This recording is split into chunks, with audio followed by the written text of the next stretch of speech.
La série ne suit plus le livre. Cela veut dire que certains événements à venir, surtout ce qui se passera avec les dragons, seront différents. Alors, comment meurent les dragons restants dans le livre? Tu vas m'écouter très attentivement. Tu vas l'aimer, cette histoire, c'est garanti. Bagarre, duel, torture, vengeance, géant, monstre, poursuite, évasion, grand amour, miracle. House of the Dragon entre officiellement dans sa phase finale, la 4e saison marquant l'ultime chapitre de ce spin-off de Game of Thrones. Elle aura pour mission de porter à l'écran le dénouement de la danse des dragons. Or, suite à la 3e saison, il reste encore beaucoup d'éléments à traiter avant d'y parvenir. La plupart des personnages principaux sont encore en vie, et le rapport de force entre les noirs et les verts continue d'évoluer de manière spectaculaire. Tout est donc en place pour une saison finale intense, riche en rebondissements et en décès à la hauteur de la saga Game of Thrones. Et ce ne sont pas seulement les personnages principaux de la série que les téléspectateurs pleureront. Il est impossible que les deux camps de la guerre civile Targaryen survivent au conflit, mais les fans peuvent s'attendre à une autre perte, compte tenu de l'œuvre de George W.R. Martin et de Game of Thrones. Les dragons ont disparu à l'époque où se déroule la série originale, et la danse des dragons en est en grande partie responsable. Bien que quelques-uns survivent, la plupart périssent lors des événements décrits dans Feu et Sang. Cela signifie que la 4e saison de House of the Dragon nous obligera à faire nos adieux à bon nombre de ces créatures. Voici le sort réservé à chacune d'elles selon le livre.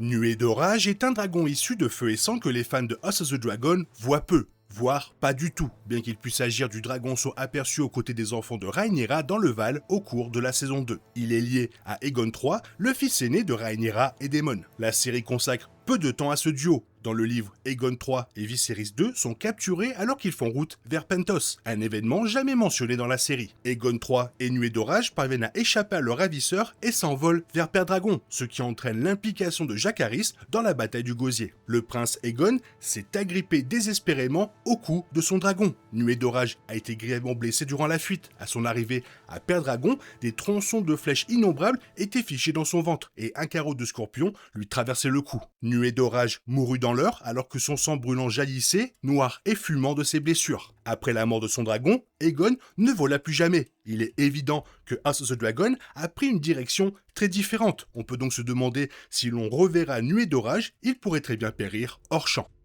La saison 3 laisse le sort de voleur de moutons en suspens après sa rencontre malheureuse avec Syrax, Fumée des Mers et Caraxès dans l'épisode 7. Daemon ordonne à son dragon de porter le coup de grâce, ce qui pourrait laisser croire aux spectateurs que le dragon a péri. Toutefois, voleur de moutons est l'un des rares dragons à survivre à la danse des dragons dans Feu et Sang. Il convient de noter qu'il a une autre dragonnière, une bâtarde de sang valérien nommée Horty, et par conséquent, une histoire bien différente dans l'œuvre originale de George W.R. Martin. Dans la série, c'est Rhaena qui reprend l'arc narratif de Horty. Il est donc possible que le duo connaisse la même fin. Le livre raconte que Horty et voleur de moutons s'envolent après que Horty a été accusé de trahison par Rhaenyra. Rhaena et voleur de moutons pourraient disparaître de la même façon, ou voleur de moutons pourrait tout simplement s'éclipser de son côté. L'épisode 7 ne montrant pas sa mort, plusieurs scénarios restent envisageables. Dans le livre, le dragon et sa dragonnière furent aperçus pour la dernière fois alors qu'ils survolaient la baie des Crabes. Lorsque le roi Aegon II reprit le trône de fer, des rumeurs firent état de la présence de voleurs de moutons à la presqu'île de Claquepince et dans les montagnes de la Lune. En 134 après la conquête, sous le règne du roi Aegon III, Sir Robert Rowan mena une armée royale dans le Val d'Arryn pour soutenir Sir Geoffrey Arryn. Les hommes de Robert tombèrent sur voleurs de moutons et une Horty en piteux état dans une grotte. Lors de l'affrontement qui s'ensuivit, 16 hommes furent tués et une soixantaine d'autres blessés. Horty et son dragon furent aperçus pour la dernière fois alors qu'ils s'enfonçaient dans les montagnes de la Lune. Aile d'Argent est un autre dragon qui survit à la guerre civile des Targaryens. Mais rassurez-vous, cela ne signifie pas que Ulf Blanc en réchappe également. Après la première bataille de Chutebourg, Ulf demeure aux côtés des forces Hightower, une situation que la double trahison mise en scène dans la série pourrait toutefois amener à modifier. Il finit par convoiter le trône de fer, ce qui pousse un groupe de nobles à comploter son assassinat. Ulf est empoisonné par l'un de ses nobles à la suite de la seconde bataille de Chutebourg, mais son dragon ne connaît pas une fin aussi tragique. Aile d'Argent se retrouve sans dragonnier et plusieurs chevaliers tentent de s'en rendre maître à la demande de Lord Onwin Peake. Aucun n'y parvient, et Aile d'Argent demeure un dragon sauvage lorsque Aegon III accède au trône de fer. Par la suite, elle élit domicile sur une île du lac Rouge. Le dragon de Ulf ne subit pas les conséquences de la trahison de son maître, mais celui de Hugh n'a pas cette chance. Vermithor est tué lors de la seconde bataille de Chutebourg, peu après que Hugh a été trahi et poignardé à mort par Jon Roxton. Tout comme Ulf, il tentait lui aussi de s'emparer du pouvoir. Des chevaliers tentent également d'abattre Vermithor, mais l'immense dragon les tue avant de s'envoler. fou de rage. Alors qu'il attaque au hasard, Fumée des Mers et Adam le précipitent au sol. Un combat s'engage entre eux. Selon Lord Benjico Nerbosk, Fumée des Mers ne faisait pas le poids face à Vermithor en raison de la taille et du poids imposant de ce dernier. Lord Nerbosk estimait que Vermithor aurait mis Fumée des Mers en pièces si Thessarion n'était pas intervenu dans le combat. Vermithor tua un des deux dragons en lui enserrant le cou entre ses crocs et en lui arrachant la tête. Il tenta de prendre son envol avec sa proie toujours entre les mâchoires, mais ses ailes en lambeaux ne purent supporter ce poids. Peu après, il s'effondra et mourut. On raconte qu'à la nuit tombée, Aile d'Argent, qui s'était envolée au début de la bataille, redescendit pour se poser près des dragons abattus. Plus tard, les ménestrels racontèrent comment elle tenta à 3 reprises de soulever l'aile de Vermithor avec son museau, comme pour l'inciter à voler à nouveau. Selon l'archimède Gliden, il s'agit très probablement d'une légende. Les dépouilles des dragons devinrent une attraction touristique à Chutebourg, une fois la ville reconstruite. Selon Feu et Sang, Daeron disparaît lors de la seconde bataille de Chutebourg et son corps n'est jamais retrouvé. La fin de Thessarion est plus publique. Elle se déchaîne après avoir perdu son dragonnier. Le dragon bleu affronte Adam et Fumée des Mers durant la seconde bataille de Chutebourg. Lorsque Vermithor et Fumée des Mers entament leur combat, Thessarion se retrouve également mêlé à l'affrontement. Tout comme Vermithor, Thessarion connaît une fin tragique à la suite de cette rencontre. Elle est grièvement blessée lors du combat. Elle tente à 3 reprises de reprendre son envol, sans succès. En fin d'après-midi, le lendemain de la bataille, elle semblait souffrir. Sur l'ordre de Lord Benjico Nerbosk, Billy Burley, le meilleur archi de ce dernier, décocha 3 flèches dans l'œil du dragon agonisant, provoquant sa mort. Comme indiqué plus tôt, Fumée des Mers est le dragon qui périt en affrontant Vermithor et Thessarion lors de la seconde bataille de Chutebourg. C'est Vermithor qui tue le dragon, étant bien plus imposant et redoutable. Une fois qu'il parvient à saisir Fumée des Mers à la gorge, l'issue ne fait plus de doute. Il lui arrache la tête, une scène qui sera sans aucun doute atroce à regarder à l'écran, si toutefois elle se passe. Adam meurt aux côtés de Fumée des Mers, tous deux prouvent ainsi qu'ils ne sont pas des traîtres, malgré les accusations de Rhaenyra. C'est une fin héroïque, mais que les fans de House of the Dragon n'attendent pas avec impatience.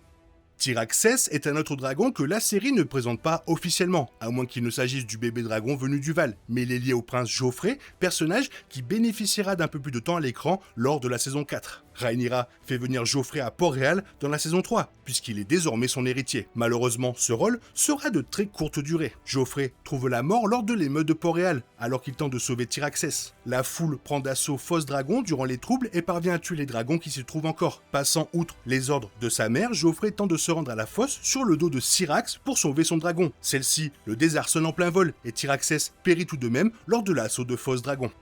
Syrax, le dragon de Rhaenyra, est une figure incontournable des 3 premières saisons. Sa mort imminente dans la 4e saison n'en sera donc que plus douloureuse à regarder. Dans Feu et Sang, elle périt également lors de l'assaut de Fosse Dragon. Elle n'y est pas enchaînée, mais elle s'y rend en volant après le vol fatal effectué sur son dos par Joffrey. On raconte que Syrax affronte la foule, offrant ainsi au dragon de Rhaenyra une fin spectaculaire et enflammée. Ce sera toutefois tragique, d'autant plus que Rhaenyra ne sera même pas à ses côtés lorsque la foule lui ôtera la vie.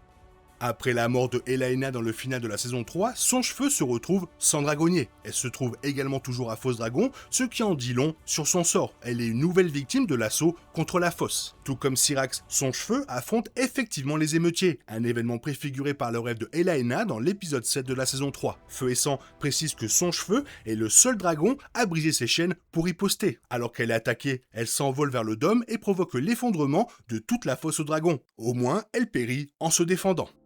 Le dragon de Baela, Danse Lune, a été mis en avant lors de la bataille du Gosier dans la saison 3. Malheureusement, les fans ne la reverront probablement plus avant qu'elle ne périsse. Dans Feu et Sang, Baela et Danse Lune se retrouvent à Père-Dragon lorsque Aegon II revient au château. Les deux affrontent Aegon et Feu du Soleil, les deux dragons s'affrontèrent avec férocité dans les airs. Danse Lune, plus jeune et plus petite, était bien plus agile que Feu du Soleil, alors diminuée par ses blessures. Elle parvint un temps à esquiver ses flammes, ses mâchoires et ses griffes, tout en lui infligeant de graves blessures au dos et à l'aile atrophiée. Danse Lune fut aveuglée lorsqu'un jet de flamme de Feu du Soleil la frappa en plein dans les yeux. Malgré le feu, elle fonça sur Feu du Soleil, le percuta violemment et chuta au sol avec lui. Bien que les deux dragons aient survécu à la chute, une fois au sol, la vitesse de Danse Lune ne put rivaliser avec la taille et le poids de Feu du Soleil. Le dragon finit par être tué par Feu du Soleil, qui dévora ensuite sa dépouille. Comme House of the Dragon modifie quelque peu le parcours de Baela et celui de Aegon, difficile de dire si la scène se déroulera exactement de la même manière à l'écran. Il faudra toutefois bien trouver un moyen de faire mourir les dragons, et Aegon devrait à terme finir par arriver à Père-Dragon.